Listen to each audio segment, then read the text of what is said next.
Hello and thank you very much for joining me on Asbicon Learning's course on a structured selling framework.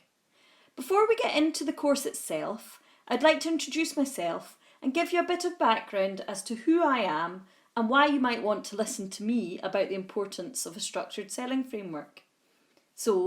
My name is Rachel Osbourne and I've spent the last 20 years of my career in both selling and training roles, mostly within the consumer goods sector. I actually started out thinking that I wanted to be a lawyer and graduated with a law degree from the University of Aberdeen. But I very quickly worked out that the humdrum of the legal profession wasn't for me, and that I'd actually always enjoyed the process of making friends and maintaining those relationships. I also had the realisation that my favourite part-time jobs as a student were the ones where I was interacting and persuading others, be that as a waitress or as the head of the furniture department in my local garden centre.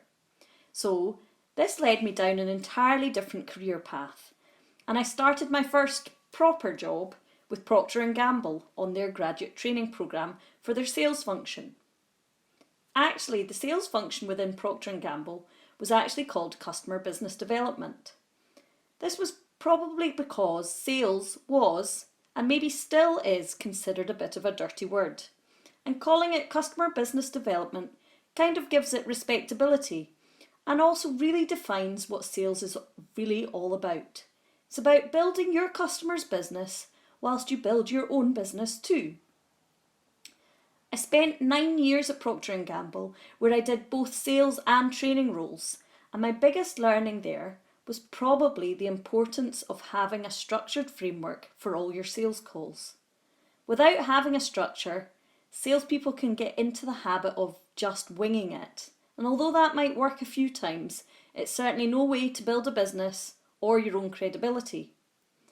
After my 9 years at Procter & Gamble, I then ran my own business for another 9 years within the pet care market in the UK, but it was always ultimately selling to customers and shoppers. My career journey has now brought me to Asbicon Learning, where I head up their capability development division, delivering sales training largely to consumer goods professionals around the globe. The next short clip will give you a bit of background to Asbicon Learning and how our structured selling framework course fits into our wider sales and shopper marketing training framework, which is called Gain and Win. Are you looking to enable your ambitions? Asbicon might be able to help. Asbicon is a consumer goods specialist with 6 verticals: Asbicon Advisory, Asbicon Research, Asbicon Analytics, Asbicon Design Services, Asbicon IT Solutions, and finally Asbicon Learning, which is our dedicated capability development division. Asbicon Learning helps both businesses and individuals build their capability and enable their ambitions through its proprietary and trademarked methodology, Gain and Win. Gain and Win is structured on 4 key learning pillars focused on helping organisations and individuals in getting new customers, known as Pillar G, augmenting customer spend, known as Pillar A, increasing frequency of purchase, known as Pillar I, and nurturing and growing profits, known as Pillar N. Under each learning pillar, there are 5 different training modules. The individual modules under Pillar G are Channel, Customer and Consumer Landscape Mapping, Understanding the Customer, Shopper and Consumer, Structured Selling Framework, Basic Negotiation, and Basic Distributor Management. In today's training session, we will focus on Structured Selling Framework. We hope you enjoy your session.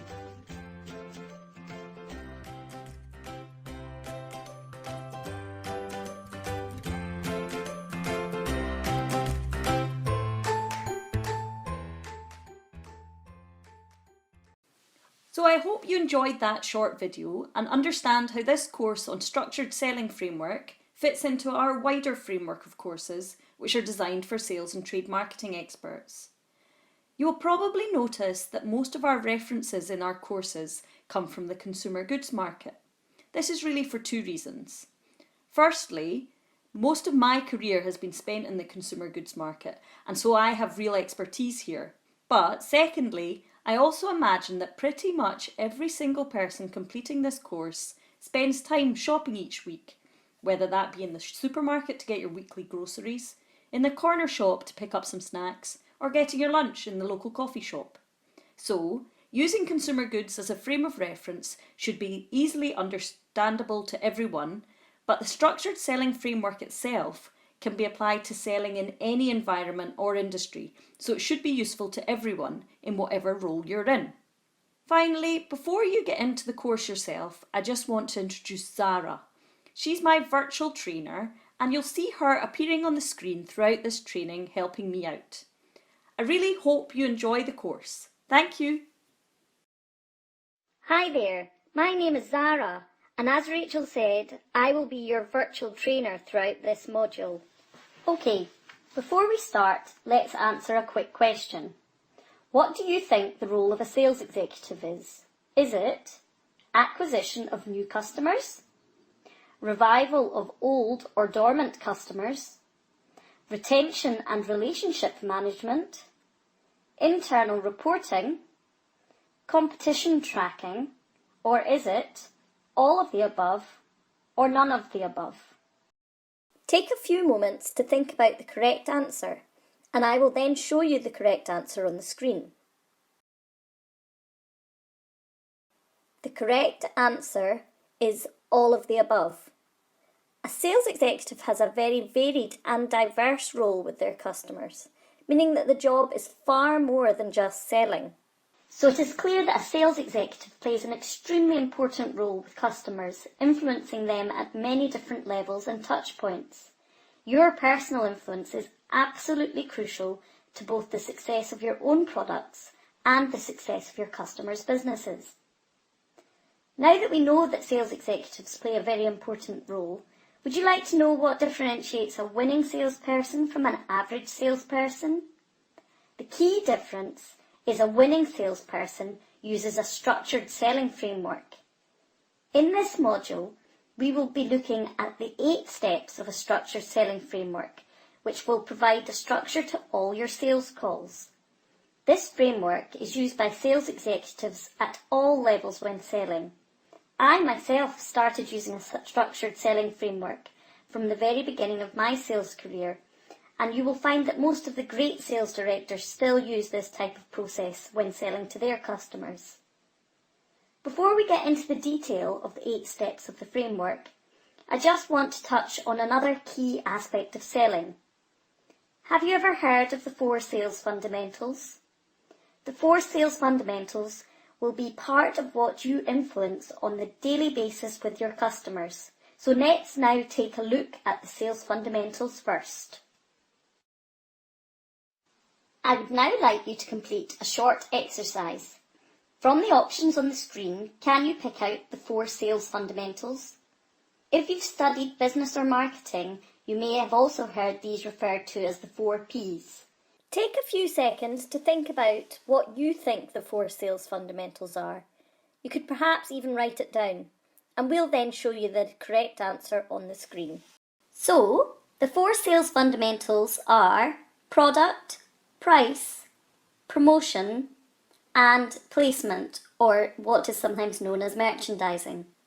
And when speaking to your customers, you should always be thinking about how you can influence any one of these 4 sales fundamentals.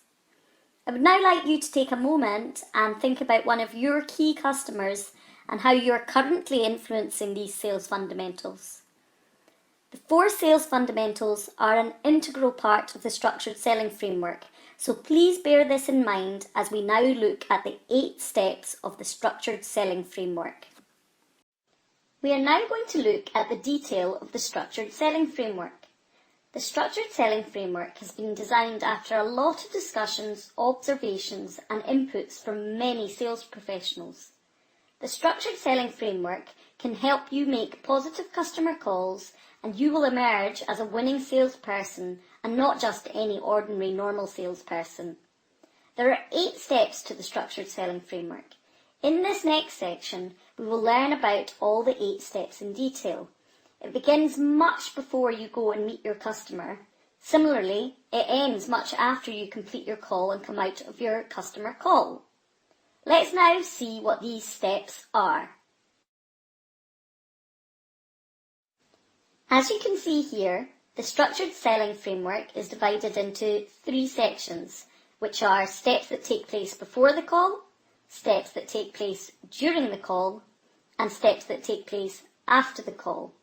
Each step is equally important as each other step, and therefore it is very important that you are methodical about going through each of the 8 steps of the call. Step 1 is call objectives and preparation. Step 2 is your store survey.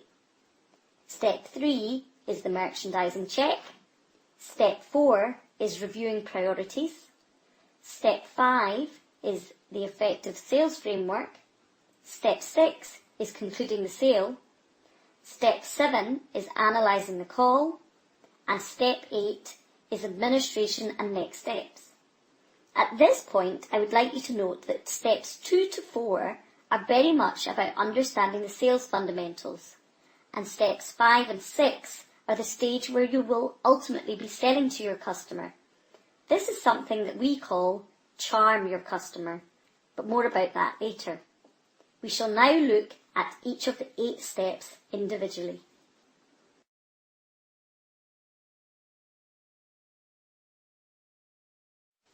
So, step 1 is call objectives and preparation. It takes place before the call.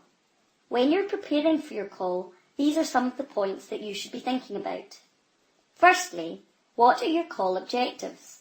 For example, are you trying to get a new line listed? Or perhaps you're aiming to agree a promotional plan, or maybe you simply want your customer to place an order with you today. It's worth making sure that you have written down your call objectives so that you do not forget anything and you can review these at the end of the call. Secondly, do you have all the correct materials with you? For example, if there is a store checklist, do you have a sales presentation, and do you have the correct order form for processing an order from your customer?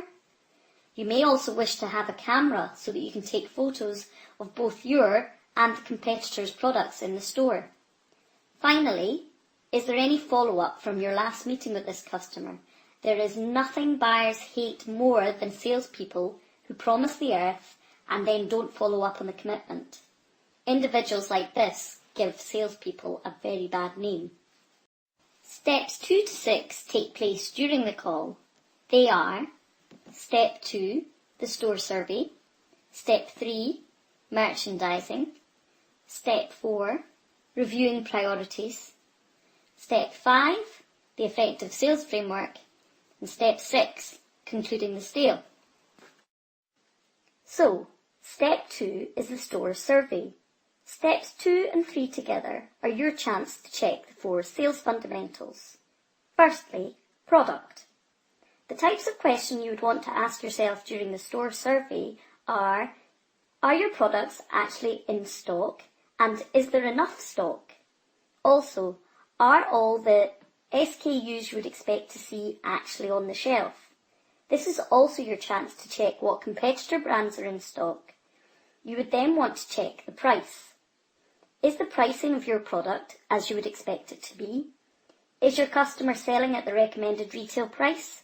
Or perhaps they're selling above or below it due to their pricing model. Again, at this stage you would want to check the price of your competitor products, and are they as you would expect? For example, if this customer has an everyday low pricing strategy, you would probably expect both your and your competitor products to be priced below the recommended retail price. Let us now move on to promotion. As with pricing, you'd want to check if there are any promotional activities in the store for your and your competitor products. For your own products, you'd want to know if these promotions are in place with the agreed promotion plans, and for the competitor products, you want to know the depth and length of promotions. And also this is maybe something that you wish to feed back to your company's trade marketing teams so that they can carry out promotional analysis. So, step 3 is the merchandising check. This step is almost always done along with your store survey, and it is your opportunity to make your products stand out in the store. The first question you'd ask is if there is enough stock and is it displayed properly. If there isn't enough stock, could you yourself refill the shelves with stock from the stockroom? At this stage, it is also worth noting whether there is a planogram that the store works to. Once you have checked the stock on the regular shelves, you should ask yourself whether there is an opportunity for you to get better display. For example, can you get a secondary site at the till or an extra display on the gondola end? Do you have any point of sale materials to put up, such as shelf wobblers, posters or display units? This could be put up in the store to drive shoppers to your products over competitors. When looking at the merchandising of the store, you may be able to implement the improved merchandising yourself, but it may also need to be agreed with the store manager first. Now on to step 4, reviewing your priorities. The store survey, which you will now completed along with the merchandising check, will lead you to this next key step. You will remember that we discussed during step 1 that it is very important to set objectives for each call. Which of the points on the screen could be your call objectives? Could it be agreeing to a listing of a new product, setting up a quarterly promotional plan for your products, negotiating additional space for your products, taking an order for at least 3 pallets, raising a credit for damaged stock that was delivered on the last order, or agreeing to a date to come back to train staff on your products? Take a moment or two to decide which of these might be call objectives in a sales call, and then I'll show you the correct answer on the screen. So, any one, some, or all of these answers could be correct as call objectives for your sales call. It is important that you set objectives that are SMART. If you've not heard of SMART before, it stands for specific, measurable, achievable, realistic, and time-bound.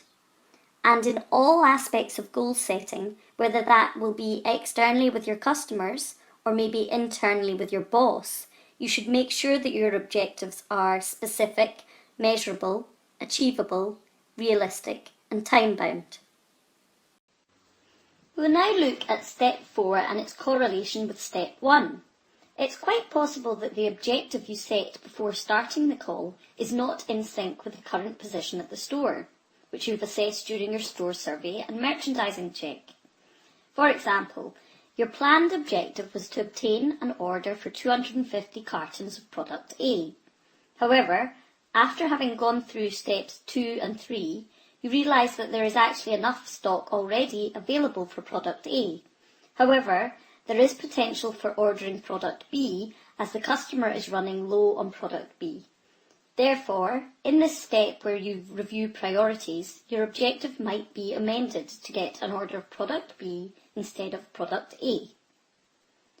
So, just to illustrate what might happen if you don't review your priorities and stick to your initial objectives, just imagine that the customer is desperate to place an order for product B and you don't listen and push him to place an order for product A. You might end up like this.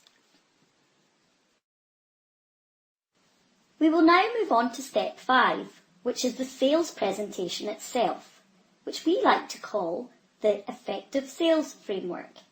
When you need someone to agree to your recommendations, first put yourself in their shoes, then present the facts, reinforce the benefits, and be clear about what you're asking for. It's important to present your ideas in a structured way, and we recommend using a process called the effective sales framework to provide structure to your presentation. The effective sales framework, or ESF, is a well-known format for creating a persuasive argument to put across your point of view or convince someone of your proposal. It is equally useful in a customer call as it is for writing a persuasive email or putting forward a business proposal. There are 5 key steps to the effective sales framework, which we will now look at. And to make it easy to remember each of the steps, we like to use the acronym CHARM. Firstly, we have the C, the Customer Situation Summary. In this step, you will use information that you have gained from your store survey, the merchandising check, and the current market conditions to give a bit of background to the current situation within that customer. You will then move on to step 2, the H in CHARM, highlight the proposition. This is your chance to clearly and concisely state what you're trying to achieve. In step 3, or A in the word CHARM, you will articulate how the proposition works. At this point, you can explain the details of your idea, including the details of the mechanics and the key benefits to your customer. Within this step, you should also be preempting any objections that your customer might have. Step 4, the R, is reinstate the benefits. You should highlight the key reasons for your customer to agree to your idea.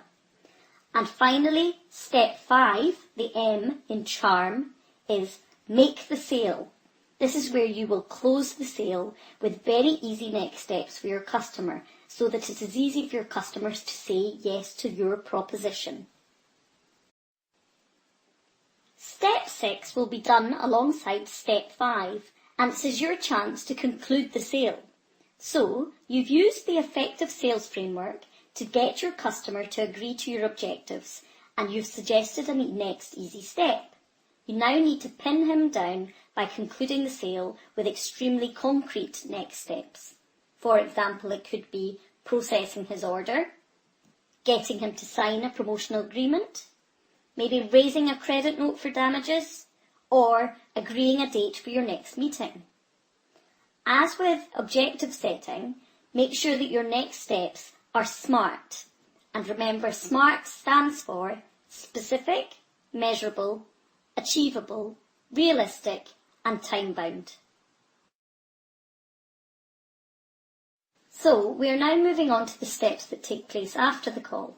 Step 7 is analyse the call, and step 8 is administration. So, you've finished your call and agreed your next steps. Does that mean your call is over? No, not yet. Now you have 2 more very important post-call steps. Firstly, we need to analyse your performance in the call. It's always worth asking yourself the following questions. What did you do well during the call? What could you have done better? And could you have done anything differently? You don't need to actually write down these answers, but it's a very good habit to continually evaluate your own performance. Continually reviewing your own performance is a sign of a truly great sales executive. So step 7 is just as crucial as any of the other steps. Last but not least is step 8, administration, your key next steps. There is nothing more frustrating for your customer if you do not follow up on your commitments when you get back home or to the office. Here are some examples of the types of things that you may need to follow up on. Maybe place your customer order with your internal customer service team. You might need to chase an unpaid credit note with your accounts department. Maybe you need to arrange delivery of new point of sale material for the extra display that you negotiated. Or perhaps there's some internal trackers that you need to fill in for your company. One of the things that often lets down salespeople as a profession is their lack of follow-up. So it's absolutely crucial that you prove the skeptics wrong with clear follow-up and administration. So we have now been through each of the 8 steps of the structured selling framework, but just let's recap on what those 8 steps are. Step 1 is call objectives and preparation. Step 2 is the store survey.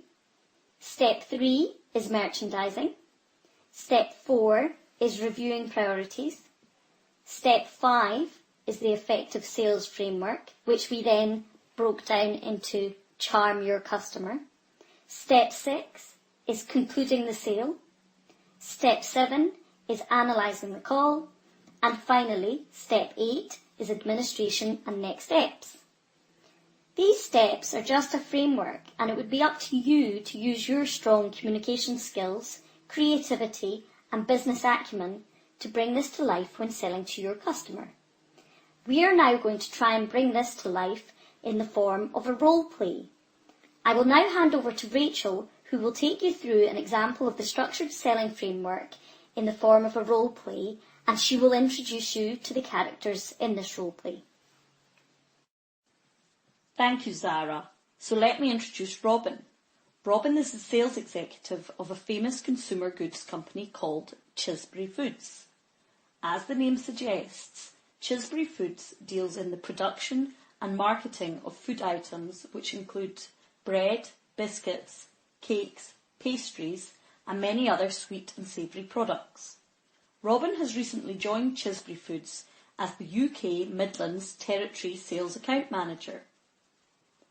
Today, Robin is visiting a large Walco store in Birmingham, where he has arranged an appointment with the store manager called Ash.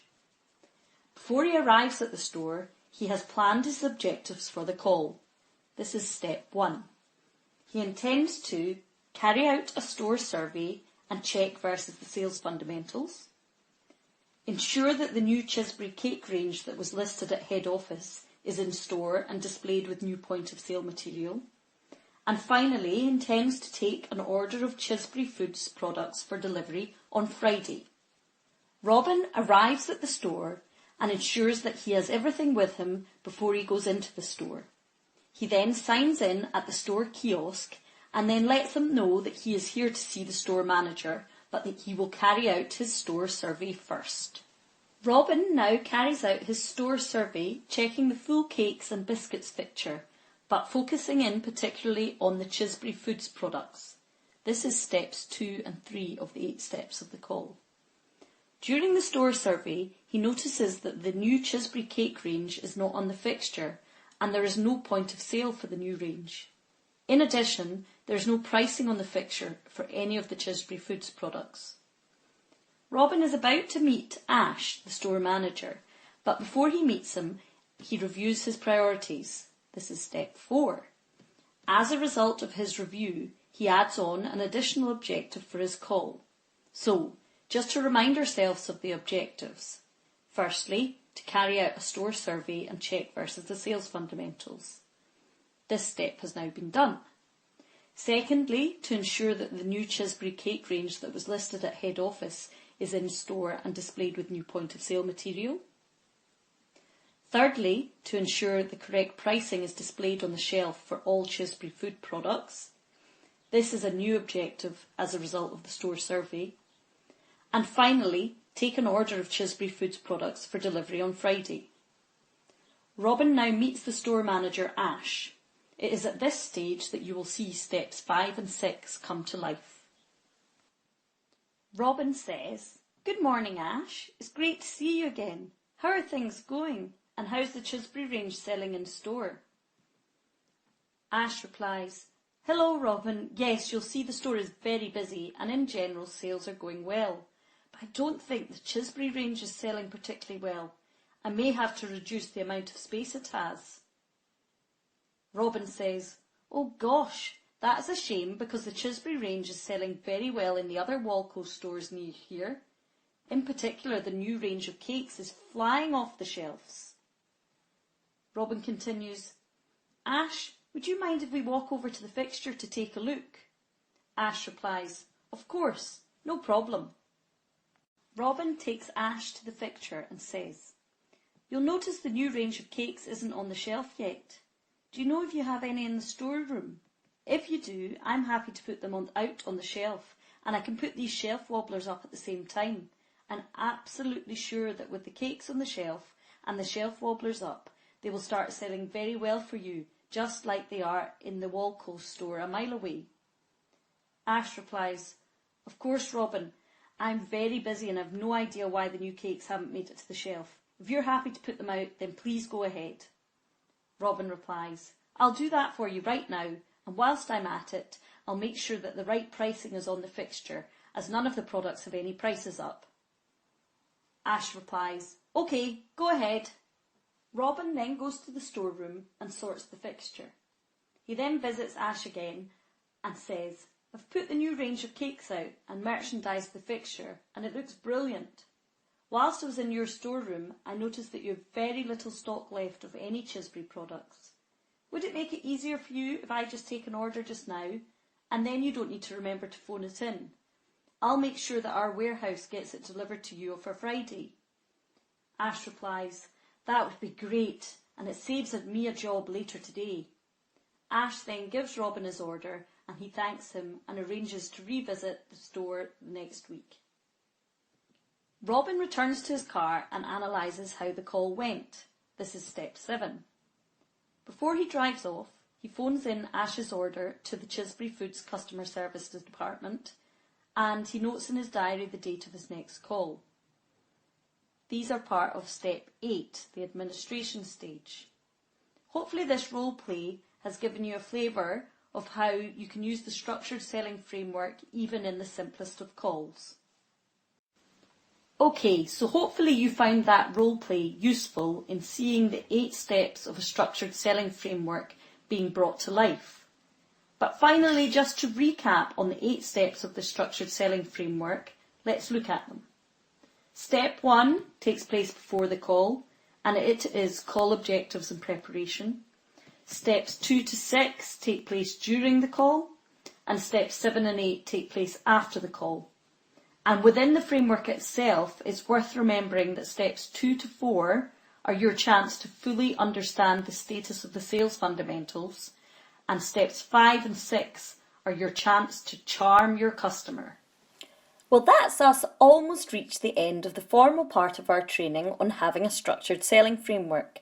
I very much hope that you've enjoyed the training and that you're able to put some of the things that you have learned into practice as you go back to your day job. Congratulations! You have now completed Asbicon Learning's training on the structured selling framework, which has hopefully given you a bit more of an insight into not only the art but also the science of selling. If this course has piqued your interest, then please check out some more of our courses within the Gain and Win framework at asbiconlearning.com. In particular, I would personally recommend our course on basic negotiation, which will introduce you to some of the basic negotiation skills that will be required not only when you're selling to and collaborating with customers, but also when you're selling ideas and concepts internally. If you love the thrill of winning a negotiation, or if the thought of it actually scares the life out of you, there should be something in this course for you as we look at both the science and art of negotiation, providing you with practical insights to use in your everyday life. Finally, if you have any questions about the structured selling framework, then either myself or one of my team will be more than happy to answer them on info@asbiconlearning.com. Wishing you all the best as you progress your career from myself, Rachel Osbourne, and the full team at Asbicon Learning.